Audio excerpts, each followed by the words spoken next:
যেদিন ওসমান হাদি ভাইয়ের মৃত্যুর সংবাদ শুনলাম, ওই দিন আমার দুইটা মাহফিল ছিল ভাইয়ারা আমার। প্রথম মাহফিল শেষ করে দ্বিতীয় মাহফিল শেষ করে যখন বাসায় গেলাম, ফেসবুকে ঢুকেই দেখি ওসমান হাদি ভাই দুনিয়াতে নাই। আমার মনে হয় আমার আত্মীয় স্বজনের থেকে অনেক মানুষ মারা গেল, কারো মৃত্যুতে আমার এত কষ্ট লাগে না, এত চোখের পানি ঝরে না।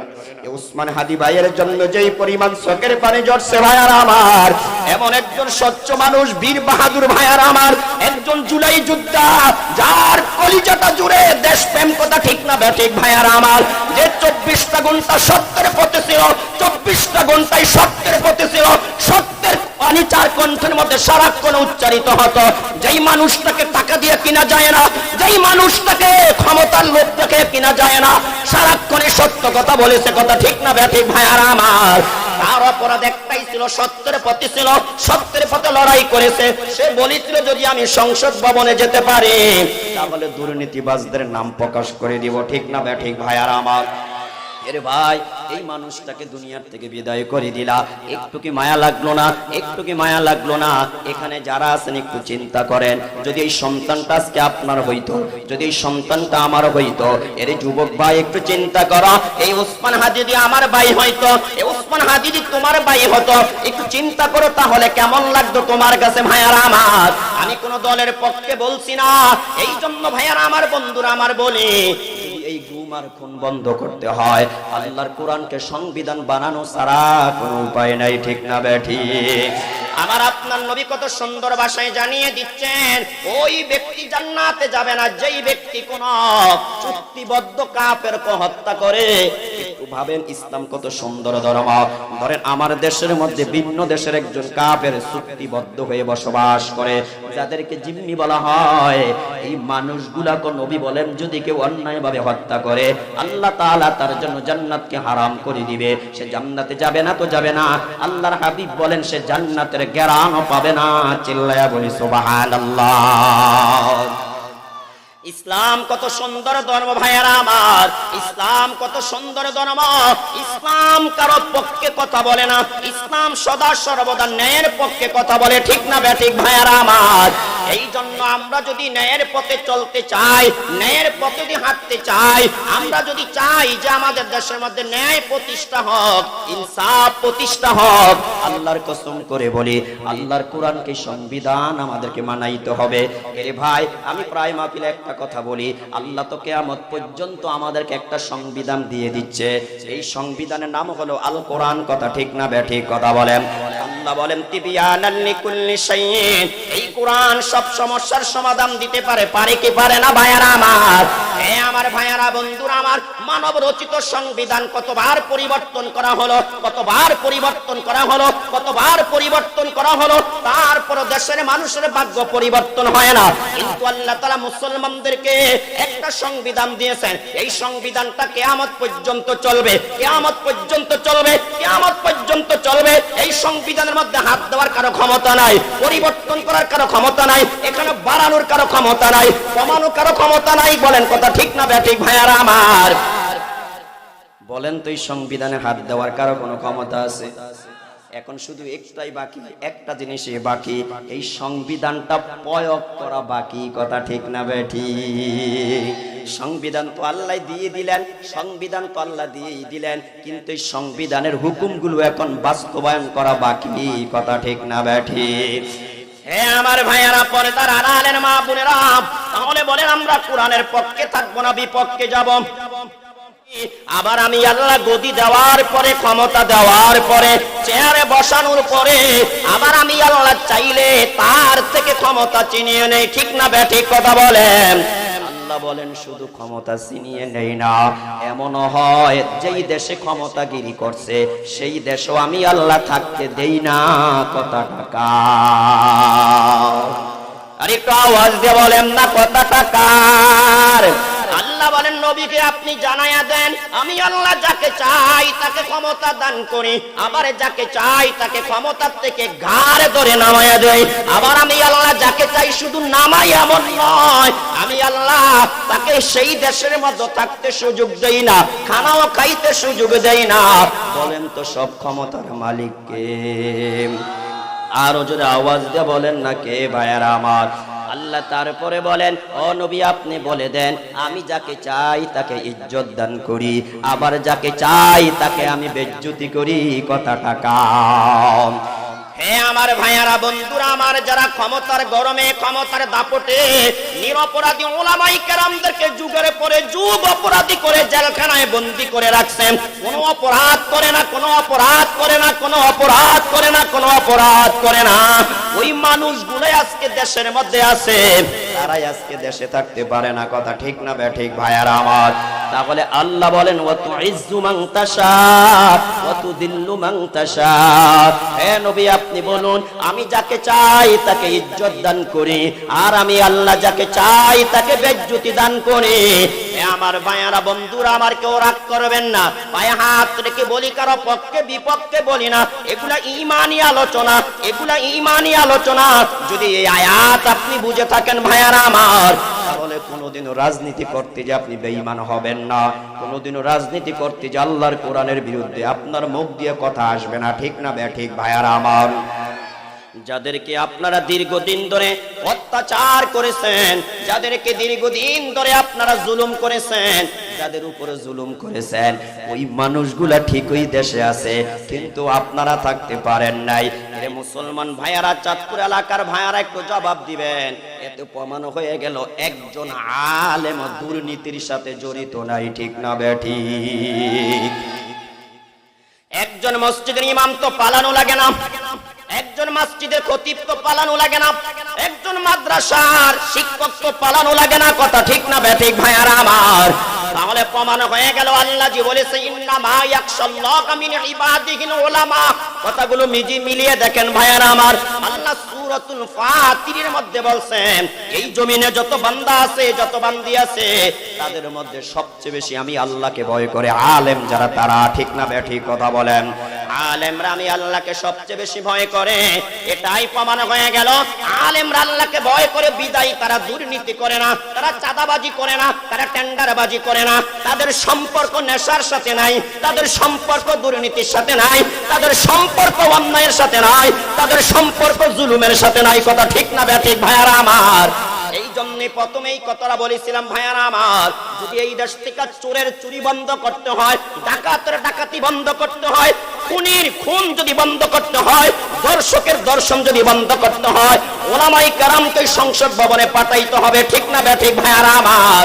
অন্যথা আল্লাহর কসম করে বলি, এই জমিন থেকে কোনোদিন খুন বন্ধ হবে না। একটু ঠান্ডা মাথায় কথাটা বুঝেন।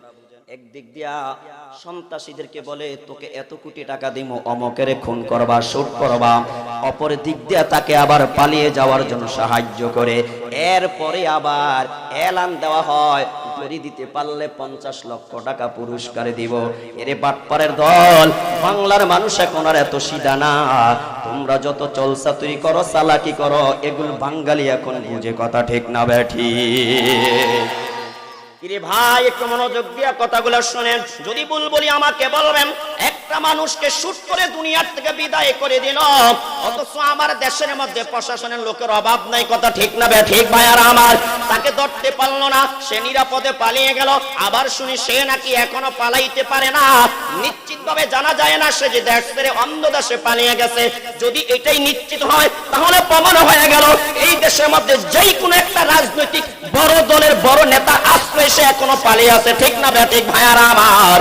এই খুনিদেরকে যদি দিন দিন আমরা আশ্রয় প্রশ্রয় দেই, এমন একদিন আসবে আমাকে ওইভাবে শুট করে মারা হবে, আপনাকে একদিন শুট করে মারা হবে, অমক দলের নেতাকে একদিন শুট করে মারা হবে। বিশেষ করে আমি তো ভয় পাই ভাইয়ারা আমার। আর ইসলামী দল ঐক্যবদ্ধ হয়েছে, এদেরকে সরকারিভাবে নিরাপত্তা দেওয়া দরকার।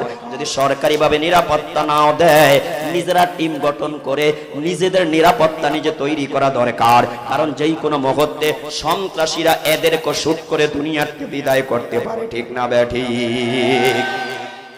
কারণ ভাইয়ারা আমার, বন্ধুরা আমার, এই দেশের দুর্নীতিবাজরা কখনো চায় না স্বচ্ছ যারা, স্বচ্ছ রাজনীতিবিদ যারা, দুর্নীতি মুক্ত রাজনীতিবিদ যারা, তারা সংসদ ভবনে যাক। ঠিক না বেঠিক ভাইয়ারা আমার?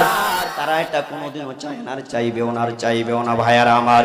এই জন্য আমাদের দেশে ইন্টারিম অবস্থা একেবারেই খারাপ, একেবারেই খারাপ, একেবারেই খারাপ। কেউ রাগ করবেন না, যখনই যেই দল ক্ষমতা আসে সেই দলেই সন্ত্রাসী গোষ্ঠীর কাছে বিক্রি হয়ে যায়।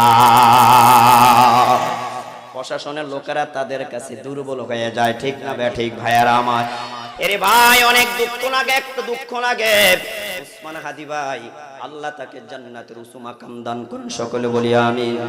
এমন কোন মানুষ নাই তার জন্য চোখের পানি পেলে কান্না করে নাই, এমন কোন মানুষ নাই তার জন্য চোখের পানি পেলে কান্না করে না ভাইয়ারা আমার। যেদিন উসমান হাদি ভাইয়ের মৃত্যুর সংবাদ শুনলাম, ওই দিন আমার দুইটা মাহফিল ছিল ভাইয়ারা আমার। প্রথম মাহফিল শেষ করে দ্বিতীয় মাহফিল শেষ করে যখন বাসায় গেলাম, ফেসবুকে ঢুকেই দেখি উসমান হাদি ভাই দুনিয়াতে নাই। আমার মনে হয় আমার আত্মীয় স্বজনের থেকে অনেক মানুষ মারা গেল, কারো মৃত্যুতে আমার এত কষ্ট লাগে না, এত চোখের পানি ঝরে না। এই উসমান হাদি ভাইয়ের জন্য যেই পরিমাণ চোখের পানি ঝরছে ভাইয়ারা আমার, এমন একজন স্বচ্ছ মানুষ, বীর বাহাদুর ভাইয়ারা আমার, একজন জুলাই যোদ্ধা, যার কলিজাটা জুড়ে দেশপ্রেম, কথা ঠিক না ঠিক ভাইয়ারা আমার, যে 24টা ঘন্টা সত্যের পথে ছিল, 24টা ঘন্টায় সত্যের পথে ছিল, সত্যের পানি চার কণ্ঠের মধ্যে সারাক্ষণ উচ্চারিত হতো। যেই মানুষটাকে টাকা দিয়ে কিনা যায় না, যেই মানুষটাকে ক্ষমতার লোভ দেখে কিনা যায় না, সারাক্ষণে সত্য কথা বলেছে, কথা ঠিক না ঠিক ভাইয়ারা আমার। তার অপরাধ একটাই ছিল, সত্যের পথে ছিল, সত্যের পথে লড়াই করেছে। সে বলেছিল যদি আমি সংসদ ভবনে যেতে পারি তাহলে দুর্নীতিবাজদের নাম প্রকাশ করে দিব, ঠিক না ঠিক ভাইয়ারা আমার। এরে ভাই, এই মানুষটাকে দুনিয়ার থেকে বিদায় করে দিলা, একটু কি মায়া লাগলো না? একটু কি মায়া লাগলো না? এখানে যারা আছেন একটু চিন্তা করেন, যদি এই সন্তানটা আজকে আপনার হইতো, যদি এই সন্তানটা আমার হইতো, এর যুবক ভাই একটু চিন্তা করো, এই উসমান হাদি যদি আমার ভাই হইতো, এই উসমান হাদি যদি তোমার ভাই হতো, একটু চিন্তা করো তাহলে কেমন লাগতো তোমার কাছে ভাইয়ারা আমার। আমি কোন দলের পক্ষে বলছি না, এই জন্য ভাইয়ারা আমার, বন্ধুরা আমার, বলি এই গুম আর খুন বন্ধ করতে হয়, আল্লাহর কোরআনকে সংবিধান বানানো ছাড়া কোনো উপায় নাই, ঠিক না ঠিক? আমার আপনার নবী কত সুন্দর ভাষায় জানিয়ে দিচ্ছেন, ওই ব্যক্তি জান্নাতে যাবে না যেই ব্যক্তি কোন চুক্তিবদ্ধ কাফেরকে হত্যা করে। একটু ভাবেন, ইসলাম কত সুন্দর ধর্ম। ধরেন আমার দেশের মধ্যে ভিন্ন দেশের একজন কাফের চুক্তিবদ্ধ হয়ে বসবাস করে, যাদেরকে জিম্মি বলা হয়, এই মানুষগুলাকে নবী বলেন যদি কেউ অন্যায়ভাবে হত্যা করে, আল্লাহ তাআলা তার জন্য জান্নাতকে হারাম করে দিবে। সে জান্নাতে যাবে না তো যাবে না, আল্লাহর হাবিব বলেন সে জান্নাতের গ্যারান্টি পাবে না। চিল্লায়া বলি সুবহানাল্লাহ। ইসলাম কত সুন্দর ধর্ম ভাইয়ারা আমার, ইসলাম কত সুন্দর ধর্ম। ইসলাম কারো পক্ষে কথা বলে না, ইসলাম সদা সর্বদা ন্যায়ের পক্ষে কথা বলে, ঠিক না ঠিক ভাইয়ারা আমার। এই জন্য আমরা যদি ন্যায়ের পথে চলতে চাই, ন্যায়ের পথে যদি হাঁটতে চাই, আমরা যদি চাই যে আমাদের দেশের মধ্যে ন্যায় প্রতিষ্ঠা হোক, ইনসাফ প্রতিষ্ঠা হোক, আল্লাহর কসম করে বলি আল্লাহর কোরআনকে সংবিধান আমাদেরকে মানাইতে হবে। এরে ভাই, আমি প্রায় মাহফিলে একটা কথা বলি, আল্লাহ তো কিয়ামত পর্যন্ত আমাদেরকে একটা সংবিধান দিয়ে দিচ্ছে, এই সংবিধানের নাম হলো আল কোরআন, কথা ঠিক না ঠিক? কথা বলেন। আল্লাহ বলেন তিবিয়ানান লিকুল্লি শাইইন, এই কোরআন সব সমস্যার সমাধান দিতে পারে, পারে কি পারে না ভাইয়ারা আমার? হে আমার ভাইয়ারা, বন্ধুরা আমার, মানব রচিত সংবিধান কতবার পরিবর্তন করা হলো, কতবার পরিবর্তন করা হলো, কতবার পরিবর্তন করা হলো, তারপর দেশের মানুষের ভাগ্য পরিবর্তন হয় না। কিন্তু আল্লাহ তাআলা মুসলমানদেরকে একটা সংবিধান দিয়েছেন, এই সংবিধানটা কিয়ামত পর্যন্ত চলবে, কিয়ামত পর্যন্ত চলবে, কিয়ামত পর্যন্ত চলবে। এই সংবিধানের মধ্যে হাত দেওয়ার কারো ক্ষমতা নাই, পরিবর্তন করার কারো ক্ষমতা নাই, এখানে বাড়ানোর কারো ক্ষমতা নাই, কমানোর কারো ক্ষমতা নাই। বলেন কথা ঠিক না ঠিক ভাইয়ারা আমার? বলেন তো এই সংবিধানে হাত দেওয়ার কারো কোনো ক্ষমতা আছে? এখন শুধু একটাই বাকি, একটা জিনিসই বাকি, এই সংবিধানটা প্রয়োগ করা বাকি, কথা ঠিক না ঠিক? সংবিধান তো আল্লাহ দিয়ে দিলেন, সংবিধান তো আল্লাহ দিয়েই দিলেন, কিন্তু এই সংবিধানের হুকুমগুলো এখন বাস্তবায়ন করা বাকি, কথা ঠিক না ঠিক? হে আমার ভাইয়ারা, পরে তার আড়ালের মা বোনেরা, তাহলে বলেন আমরা কোরআনের পক্ষে থাকবো না বিপক্ষে যাব? রে ভাই, একটু আওয়াজ দিয়ে বলেন না, কোরআনের পক্ষে থাকবো না বিপক্ষে যাব? দেখেন, আমি আপনাদের সামনে কোরআনুল কারীমের একটা সংবিধান বিষয়ে আলোচনা করি। আল্লাহ তাআলা স্পষ্ট ভাষায় জানিয়ে দিচ্ছেন, ওয়ালা তাকতুলুন নাফসাল্লাতী হারামাল্লাহু ইল্লা বিল হক, আল্লাহ বলেন আমি আল্লাহ যাদেরকে হত্যা করা হারাম করে দিয়েছি তোমরা এদেরকে হত্যা করিও না। বলেন তো বিধানটা কার? আরো জোরে আওয়াজ দিয়ে বলেন না বিধানটা কার?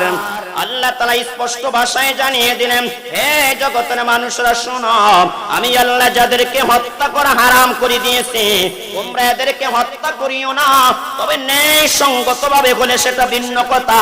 আল্লাহ তারপরে বললেন ওয়ামান কুতিলা মাজলুমান, তবে শোনো শোনো, যেই ব্যক্তিকে মাজলুম ভাবে কি করা হয়েছে, কতল করা হয়েছে, মাজলুম ভাবে যাকে হত্যা করা হয়েছে, আল্লাহ তারপরে বলেন ফাকাদ জাআলনা লিওয়ালিহি সুলতানা, আমি আল্লাহ ওই নিহত ব্যক্তির অভিভাবক যারা তাদেরকে অধিকারে দিলাম যে তারাও হত্যার বিনিময়ে হত্যা করতে পারবে।